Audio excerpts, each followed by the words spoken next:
Okay, what we'll do now is look at a couple of sundry attributes that are also very commonly used. To observe the impact of the overflow attribute, what we've done here is we've assigned a smaller width to the mumbo jumbo div and also assigned it a height, right? And when we hit preview, what we see is something like this, right? So the content of the mumbo jumbo div now extends beyond the boundary of the div, right? So this is the default value or the default behavior of the overflow attribute, which is visible, right? For example, if I specify overflow as visible, right, and I save this and hit preview, I'd expect the same appearance of my web page, right? But what if I do not want the content to extend beyond the boundary of its container, right? Well, what I can do is I can change visible to hidden, right?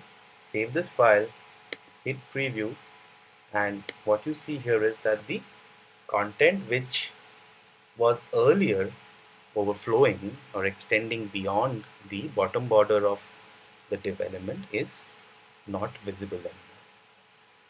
Well, so far so good, but what if you want the content to be contained within the boundaries of the container, but at the same time you want the user to be able to read the entire content, right? Well, fret not. What we can do is we can assign a value as auto, okay? And when we hit preview, what you get now is a nice scroll bar. Okay, now the user can actually scroll and read the complete content. Great. So this is how overflow can control whether the content within a container extends beyond its boundaries, is hidden, or can be read by using an appropriate scroll bar. Right. So here we've used overflow.